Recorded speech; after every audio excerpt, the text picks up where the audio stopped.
What is the true nature of the superhero? How would they actually behave if they existed in the real world? No other movie or series depicts this better, in my opinion, than Alan Moore's dark graphic novel turned movie, Watchmen. We have been taught that heroes are either all good or all bad, that they stand for truth, justice, and the American way.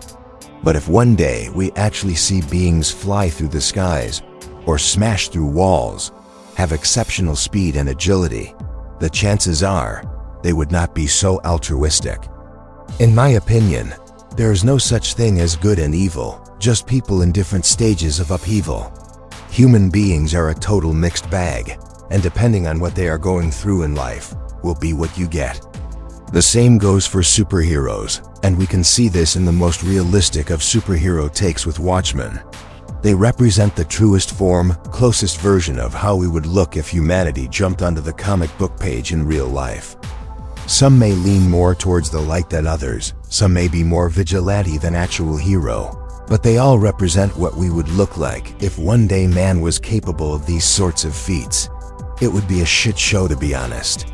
We would probably have most of these beings straddle the thin line between doing what is good for the world and doing what is good for themselves and their loved ones. It is not that I do not believe in the Superman version of a hero, because I do. It is just that, realistically speaking, through a historical lens, men who attain power can never be all good. There's just far too much temptation in this world, and let's be honest, men can be greedy pigs. We would probably see people being heroes more for the clicks and clout, the notoriety, than actual pure altruism. In this video, we are going to look at the Watchmen characters: Dr. Manhattan, Silk Spectre, Night Owl 2, Rorschach, Edward Blake, the comedian, and Adrian Veidt himself, also known as Ozymandias. We will see through their words that even when people try to do the hero thing, there's always a very personal undertone to their actions, depending on their past experiences, their present circumstances, and their future hopes. The movie and graphic novel Watchmen present a deeply unsettling and thought-provoking vision of what heroes might actually look like if they existed in the real world, stripping away the idealism and moral clarity that traditionally define the superhero genre and replacing it with ambiguity, psychological damage, and ethical compromise. Rather than portraying heroes as selfless symbols of justice, Watchmen suggests that individuals who put on masks to fight crime would likely be driven by complex and often troubling motivations, including trauma, a desire for control, or a need for validation. Characters like Rorschach embody an uncompromising and absolutist worldview that leads to brutal violence, while others, such as Night Owl and Silk Spectre, reveal insecurity and disillusionment beneath their costumes. Dr. Manhattan represents the alienation that could come with godlike power, gradually losing touch with humanity altogether, and Ozymandias illustrates the terrifying possibility that a hero might justify mass destruction in the name of a perceived greater good. The world around them also reacts in realistic ways. Governments attempt to regulate or eliminate vigilantes. The public grows distrustful, and the line between hero and villain becomes increasingly blurred. In this way, Watchmen deconstructs the fantasy of heroism and replaces it with a more grounded, uncomfortable truth: that real heroes, if they existed, would not be paragons of virtue, but flawed, conflicted individuals whose actions could be just as dangerous as the threats they aim to stop. Let's start our quote journey with the most powerful Dr. Manhattan. "I am tired of this world, these people. I am tired of being caught in the tangle of their lives." We see that this man, once known as John Osterman, has completely had it with the human world. It just does not concern him anymore. He has done his part, initially starting out working with the government, just like Superman would, and eventually doing their bidding by intervening in Vietnam and completely decimating the Viet Cong on his own. He committed such horrors in the name of justice during war and for his country that he did what he thought a hero with his power should do, but in the end became just another puppet. After all these events, he grew tired of humanity, became despondent, and practiced a high degree of apathy towards society. He was over all of us and our bullshit. He just wanted his own version of peace and happiness, which in his case was to go to Mars to start creating life. He said, "The morality of my activities escapes me," which means he proves my point perfectly. As one begins to gain such power, commit acts to show that power, on behalf of entities meant to control that power, it can be quite daunting. His moral compass is not broken. It is simply non-existent now, because his views are not of human morality. They have become about universal betterment. The nuclear man has basically burnt the hell out and wants his escape. He could care less about humanity and became so far removed that he basically was okay with taking the blame for Adrian Vate's doomsday horror. This shows two things: his side that is so done with humanity that he can care less what people think about him, and the side of hardcore altruism who still cares for the future of humanity. By destroying his own name, he ensures his self-imposed exile from Earth is cemented. But he wanted to go out being the good man he was, taking the blame for the massacre in New York, so that the United States and the Soviet Union would unite against him instead of warring with each other. So this sense of justice is very complex, but shows he wanted what was good for humanity, but only if he could do it his way, becoming the villain in the process. Now on to my favorite character in the saga, Rosha. He says never compromise, not even in the face of Armageddon. This is a man hell-bent on his vigilante sense of justice, and to him, it is all about protecting the little guy, the vulnerable who cannot fight for themselves. He might have a dark nihilistic take on the world, but it is realistic at the same time. He goes to the violent extremes to right the wrongs of society. This rudderless world is not shaped by vague metaphysical forces. It is not God who kills the children, not fate that butchers them or destiny that feeds them to the dogs. It's us, only us. This quote is what makes Rosha one of my favorite comic heroes, because this true-to-form view on the world is how I see things as well. To me, God is a convenient excuse people try to blame, and religion is the vehicle on which they drive. He puts it all on the table. The rose-colored glasses have been lifted. It is not God or karma or some other worldly bullshit that makes human beings such pieces of shit towards each other and the world. No, it is just us. We are who we are, a violent, petty, emotional species, easily given to acts of terror, but who can also be so damn beautiful that in the end are worth saving. Now for a female perspective. Silk Spectre comes at being a hero from an emotional perspective rather than one of cold hard logic. Her role in this is more of an emotional and physical strumpet.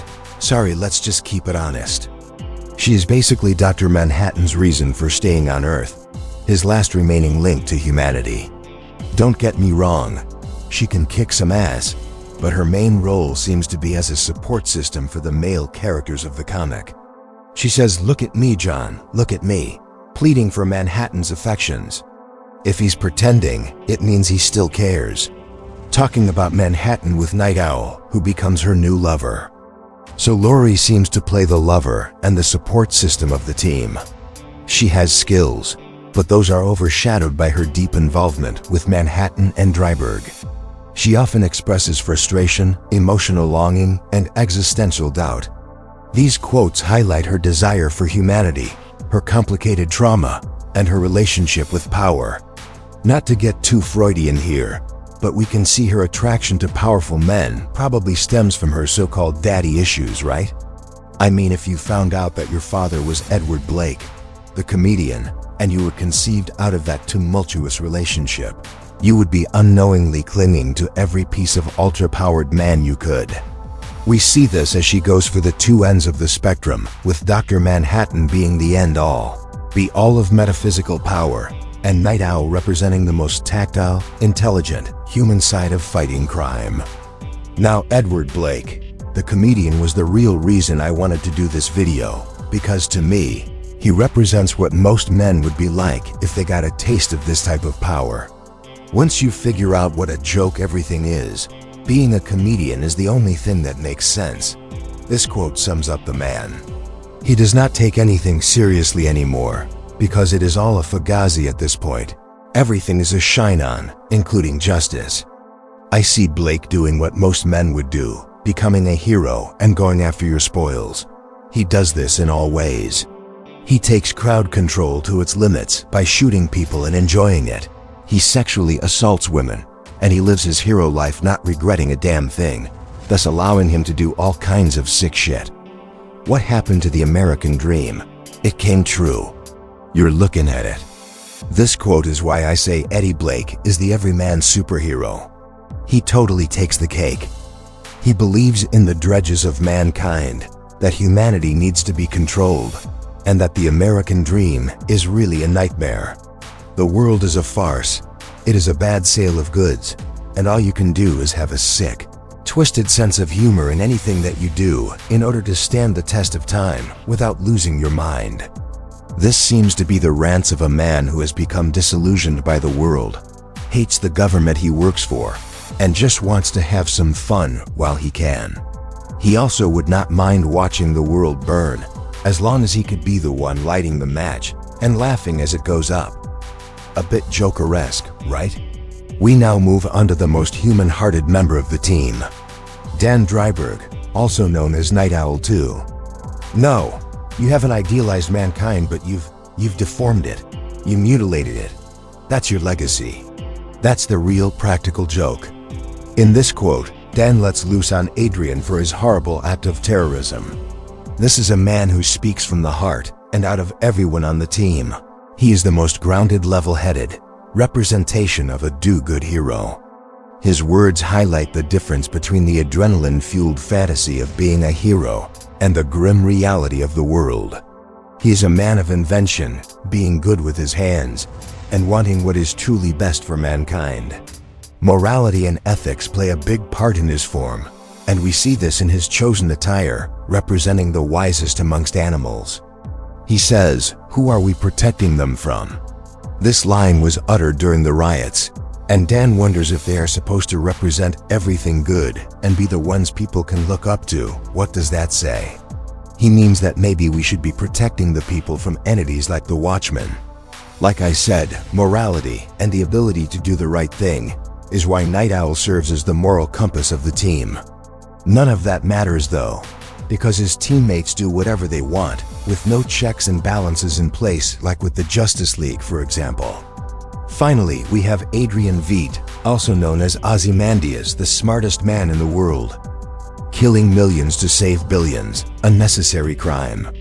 This quote says everything we need to know about Veidt's views. I mean, his chosen hero name says it all. Look on my works, right? This also highlights his utilitarian worldview and his belief that he is the only one capable of saving humanity from itself. He represents my point entirely. The ego, the narcissism of man is just too much and is apparent in some more than others. But when we get a person with the unreal intelligence of Adrian, mixed with his egocentric mentality, we get a dangerous combination. This is how men like him would act though, right? I mean, if you were capable of doing these things, after a while, your ego would be out of control. This, along with already preconceived notions about how humanity should be governed or ruled, makes Ozymandias the perfect marriage of the hero, with a villain mindset that I said was an eventuality for most heroes in the real world. He says, "I did the right thing, didn't I? It all worked out in the end." A true example of a man who thinks that the ends always justify the means. As long as he saves the world, no matter how it was achieved, well, that's a win, right? A bit Hitler-esque, no? Thank you for watching. I hope you were able to see that if humanity actually encounters superpowered beings, or beings who are one step above a man putting on hockey pads and trying to be Batman, then we might be in for a bit of trouble. Not because they don't have good intentions, because everyone wants that adulation, for crowds to cheer their names, but unfortunately, many people's ideas of how to get there are pretty scary. It's a joke. It's all a joke.